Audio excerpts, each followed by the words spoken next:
আসসালামু আলাইকুম গাইস।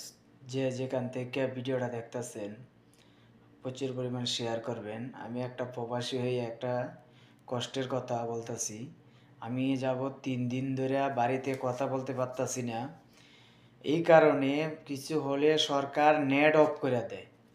আপনার সিমেও কথা বলা যাচ্ছে না, ডলারেও কথা বলা যাচ্ছে না, কোনো জায়গায় কথা বলা যাচ্ছে না। কি কারণে? দেশের আন্দোলন হইতাছে। দেশে আন্দোলন কি জন্য হচ্ছে? এটা তো জনগণের জন্য হচ্ছে। এটা কি ক্ষতি হচ্ছে দেশের? না।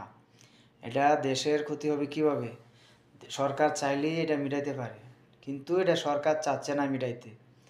কোঠা নিয়ে সবারই তো ইচ্ছা পড়ালেখা করে, বাবা মার পড়ালেখা করায় সন্তানকে একটা ভালো চাকরি করার জন্যে, সরকারি চাকরি করার জন্য। এখন বলে শুধু যারা মুক্তিযোদ্ধা তাদেরকে সম্মান করি আমরা, ঠিক আছে, জনগণও সম্মান করে, আর কর্মের জন্য যারা আছে তারাও সম্মান করবে, কিন্তু এখন কোটা যে তারাই শুধু পাবে, এখন যে জনগণ যে পাবে না, এটা কি ঠিক?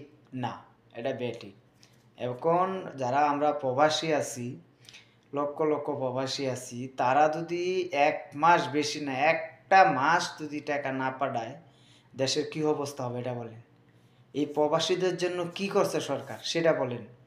খালি মুক্তিযোদ্ধাদের যে করে ভাতা দেয়, ভালো কথা, তাদেরকে সব দেয়, কিন্তু যারা প্রবাসী আছে দেখেন, 10 বছর, 20 বছর, তার 30 বছরও আছে, প্রয়োজন আত্মীয় স্বজন তাদেরকে ফালায় তুইয়া কেন?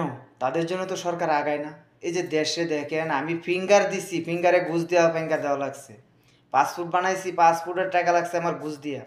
যে জায়গায় সরকার লেখা আছে 6,000 টাকা, 4,000 টাকা, সেই জায়গায় আমার 9,000 টাকা লাগছে। কেন? এটা তো সবাই জানে ঘুষ দিয়ে টাকা লাগে। বিদেশে আমি আইসি থেকে সব জায়গায় ঘুষ দেওয়া লাগে। কি জন্যে? সরকার কি আমার এটা আগায়? বলেন। সরকার তো এটা আমার পিছে আগায় নাই। সরকার তো 1 টাকা দিয়ে আমার সাহায্য করে নাই। কেন সরকার এই যে যা আমলা করতেছে বলেন আপনারা। যদি আমি চাই এখন সবাই টাকা ব্যাংকে পাঠাবেন না কেউ, এটাই আপনাদের কাছে রিকোয়েস্ট, ঠিক আছে? দেখেন সরকার কি করে। সরকারে আমরা সম্মান করি, ঠিক আছে, কিন্তু সরকার কিছু কিছু কার্যক্রম খুব খারাপ চলতেছে, এটাই আপনারা দেখবেন। আবার দেখেন কি অবস্থা দেশের, হ্যাঁ, দেশ তো এমনি ধ্বংস হয়ে যাবে, আর আমরা কিছু হইলেই সিমের নেট বন্ধ করে দিই। এটা কিন্তু ঠিক না। আপনারা সবাই এটা বিবেচনা করবেন, ভিডিওটা দেখবেন, প্রচুর পরিমাণ শেয়ার করবেন। আসসালামু আলাইকুম। ভুল টুল হইলে মাপ